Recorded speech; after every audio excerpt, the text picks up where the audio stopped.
Hello, आज हम लोग पढ़ेंगे क्लास 6 के अतीत से वर्तमान के 7th चैप्टर प्रारंभिक राज्य। इसमें हम लोग जानेंगे महाजनपद के बारे में, फिर मगध का उत्थान किस तरह से हुआ था, फिर मगध के प्रमुख शासक, फिर मगध शासक के जो भी काल की कर व्यवस्था थी उसके बारे में। तो सबसे पहले अगर हम महाजनपद को देखें तो पिछले वाले चैप्टर में हमने पढ़ा था कि जो थे वैदिक काल, उसमें से ऋग वैदिक काल में पशुपालन की व्यवस्था थी और वहाँ पर जो थे कबीले या कबीला जिसको कहते हैं, कबीला एक खास समुदाय था, व्यक्तियों का एक समुदाय था और उसमें से जो होता था एक खास समुदाय और उसी में से जो होते थे राजन। पशुपालन का युग था तो पशुपालन मुख्य ऋग्वैदिक काल में था, तो उसे कबीले में एक व्यक्ति को चुन लिया जाता था जिसे राजन या तो सरदार बोला जाता था, जो कि उसके सुरक्षा की जिम्मेवारी उस पर रहती थी, वहाँ के पशुपालक की जो भी पशु थे उसकी रक्षा के। फिर इसमें से हम देखते हैं कि कई सारे कबीले जो है मिल करके फिर जनपद उससे बने, या हम कहें कि कई कबीले या कई सारे जन जो थे वो मिल करके वो जनपद कहलाए। कई कबीले के मिलने पर जनपद का निर्माण हुआ और फिर उसी जनपद में कई सारे जो थे जनपद वो शक्तिशाली होते गए या वहाँ के राजा जो थे संपन्न होते गए और फिर वही जनपद क्या कहलाया हमारा महाजनपद। महाजनपद की बात करें तो इन्हीं जनपदों में से वह जनपद जो कि शक्तिशाली या समृद्ध होते गए, समृद्ध या शक्तिशाली जनपद को ही हम क्या कहते हैं, महाजनपद कहते हैं।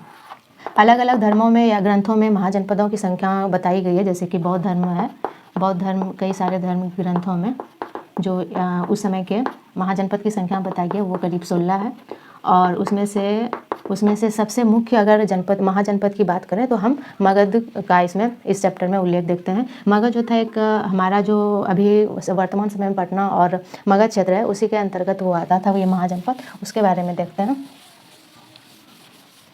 मगध का उत्थान, हमारा एक जो जनपद था वो मगध के उत्थान के या अन्य हम बोलें कि अन्य महाजनपदों में से या उस समय के साम्राज्यों में से सबसे अधिक मगध का जो है वो समृद्ध देखा गया है और इसकी शक्ति को देखा गया है। इसके कई सारे कारण थे और ये जो था अभी वर्तमान के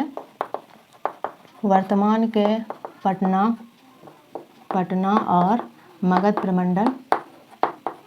प्रमंडल इसके अंतर्गत आएंगे जो उस समय महाजनपद था। तो मगध के उत्थान के कई कारण देखते हैं। एक तो गंगा नदी यहाँ पर जो है वो बहती है या गुजरती है, क्योंकि ये जो है यहाँ जो है उपजाऊ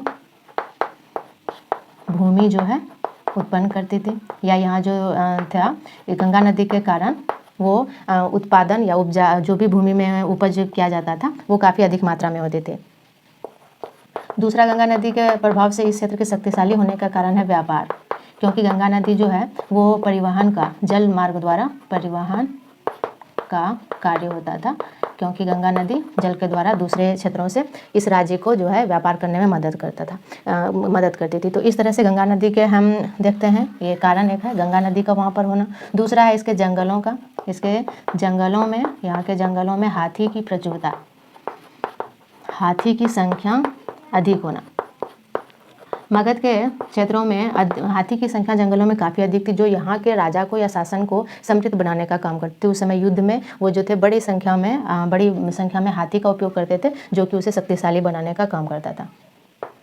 एक ये कारण हो गया। एक और कारण था यहाँ के खनन में लोहे की प्रचुरता, यहाँ के क्षेत्रों में खनन में लोहे की प्रचुरता होती थी।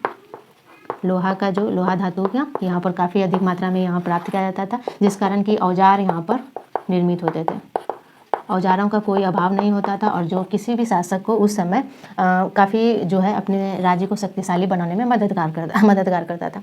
अब हम देखें गंगा नदी, दूसरा हाथी की संख्या, फिर खनन में लोहे की प्रचुरता और वो पहाड़ियों का, एक और हम देख सकते हैं पहाड़ियों का घिराव, या हम कहें कि एक तरफ से गंगा नदी और दूसरे तरफ से राजगीर की पहाड़ियाँ इस मगध राज्य को पूरी तरह से सुरक्षित रखता था दूसरे राज्यों से। तो पहाड़ियों का घिराव जो है इस राज्य या महाजनपद की सुरक्षा करता था। तो कई सारे कारण थे और एक और कारण अगर हम देखें तो यहाँ के कई सारे शासक जो हुए वो काफ़ी प्रभावशाली या शक्तिशाली रहे, जिसमें से हम बिंबिसार को देखते हैं। बिंबिसार जिसने अपने साम्राज्य का काफ़ी विस्तार किया। अजातशत्रु चंद्रगुप्त मौर्य, चंद्रगुप्त मौर्य, फिर हम उदयन को भी इसमें डालेंगे, और फिर अशोक। तो ये सब काफ़ी प्रभावशाली राजा थे जिन्होंने अपने मगध को जो है अन्य महाजनपदों से विशेष स्थान या विशेष जो है यहाँ को प्रभावशाली बनाने का ये काम किया था। तो ये कई सारे कारण हैं मगध साम्राज्य का अन्य साम्राज्यों की तुलना में शक्तिशाली बनने का। अब हम देखते हैं मगध के प्रमुख राजवंश या तो शासक। मगध के प्रमुख वंश को अगर शुरू के प्रमुख कुछ वंशों को देखें तो उसमें से हमारा सबसे पहले हम देखते हैं हर्यक वंश। हर्यक वंश आएगा। उसमें से उसके बाद जो देखते हैं वो हमारा आता है नाग वंश, और उसके बाद आता है मौर्य वंश। ये कुछ प्रमुख जो है हम वंशों को ले रहे हैं, ये प्रमुख वंश हैं। और इसमें से बीच में एक शिशुनाग वंश भी आएगा, शिशुनाग वंश, लेकिन ये कुछ प्रमुख वंश है। इसमें से हम सबसे प्रमुख देखते हैं शासक बिंबिसार को, फिर उसके पुत्र जो थे अजातशत्रु, फिर उसके उत्तराधिकारी उदयन जो थे उसके प्रमुख भूमिका देखी जाती है, क्योंकि ये जो थे इन्होंने पहली बार जो है मगध महाजनपद उसके राजधानी को राजगिरी से हटाकर पाटलिपुत्र में किया था। तो पहली बार इन्होंने ही क्या किया था, पाटलिपुत्र मतलब पटना को अपनी राजधानी बनाया था,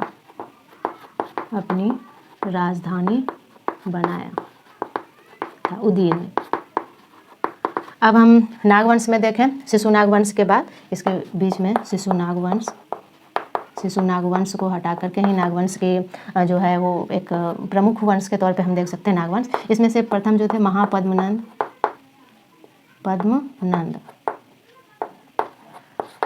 महापद्मनंद के बाद इसके पुत्र जो थे वो थे घनानंद, और ये जो था घनानंद जो था ये अंतिम शासक था नागवंश का।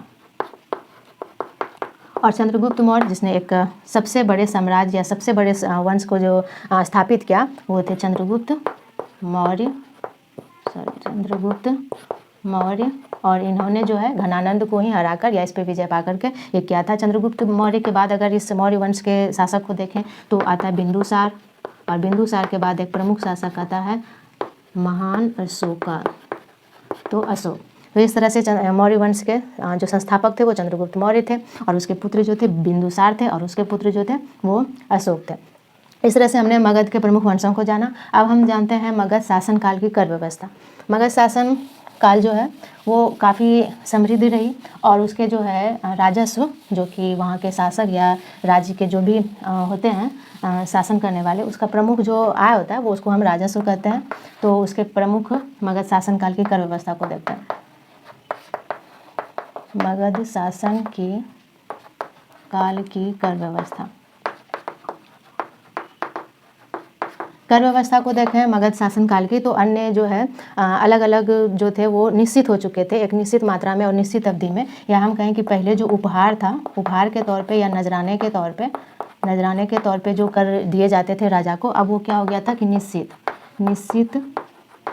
कर हो गया था, जो कि क्या था, अनिवार्य, इसे देना ही पड़ता था किसी भी शासक को जनता द्वारा। और ये होता था, कोई इसमें ज़रूरत नहीं है, अपनी स्वेच्छा से ये दी जाती थी जनता द्वारा।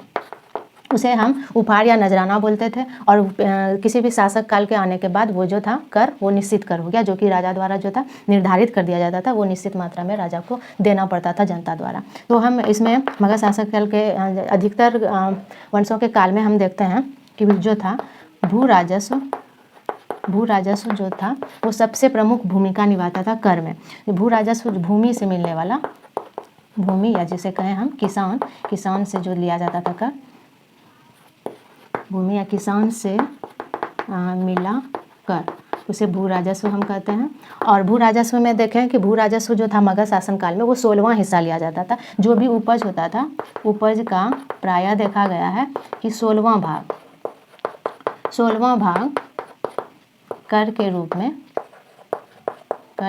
में लिया जाता था। ये भू राजस्व की बात हो गई। अन्य जो थे व्यापारी, उनके भी अलग अलग जो थे वो कर निर्धारित थे। और अन्य जो कारीगर थे, कारीगर में ले लें जैसे कि बढ़ई, लोहार या बर्तन बनाने वाले कुम्हार, इन सब का जो था या तो एक निश्चित मात्रा में इसका जो था वो कर निर्धारित कर दिया गया था, नहीं तो इसे क्या होता था कि महीने में एक बार राजा लिखते हैं, राजा के यहाँ काम करना पड़ता था। तो इस तरह की कर व्यवस्था थी जो वहाँ के शासक या राजा का जब क्या होता था वो प्रमुख आय होता था। इसी से जो राजा होते थे अपनी सभी सैनिक सुविधाओं के लिए खर्च उठाते थे या राज्य में जो भी कार्य करने हो जनता के भलाई के लिए वो सब करते थे। तो सैनिक खर्च इसी से चलता था, या अपना निजी खर्च ले लें, या तो व्यावसायिक जितने भी थे व्यावसायिक या भलाई के लिए जनहित के लिए जो भी कार्य होते थे उन सब का खर्च जो होता था वो कर के द्वारा ही शासक को मिलता था। तो इस तरह से हमने अपने अतीत से वर्तमान के 7 चैप्टर प्रारंभिक राज्य में महाजनपद को जाना कि किस तरह कबीले से फिर कई सारे कबीले मिलकर या जन मिलकर के जनपद बनाया, और जनपद में से जो शक्तिशाली जनपद होते गए उसे हम महाजनपद कहते हैं। फिर मगध के उत्थान के कई सारे कारण हुए, हमारे जो पटना और मगध प्रमंडल के अंतर्गत आता था उस समय, उस मगध के कई सारे उत्थान के कारण थे गंगा नदी का होना, पहाड़ी का होना, लोहे की प्रचुरता का होना। फिर मगध के प्रमुख शासक में हर्यक वंश, उसके बाद हम देखते हैं जिसके संस्थापक बिंबिसार थे। फिर उसके बाद हम देखते हैं शिशुनाग वंश, फिर नाग वंश, फिर सबसे प्रसिद्ध या सबसे कहें कि सबसे बड़े साम्राज्य को स्थापित करने वाले मौर्य वंश, और उसके बाद हम मगध शासन की कर काल की कर व्यवस्था को देखते हैं जो नजराने या उपहार के रूप में था पहले, वो अब निश्चित कर के रूप में कर दिया गया था अनिवार्य। जो भूमि या किसान से करीब जो देखा गया है प्रायः 16वां भाग देखा गया। तो इस तरह से हमारा प्रारंभिक राज्य का चैप्टर यहीं पे खत्म होता है। तो मिलते हैं अब अगले चैप्टर के साथ अगले वीडियो में।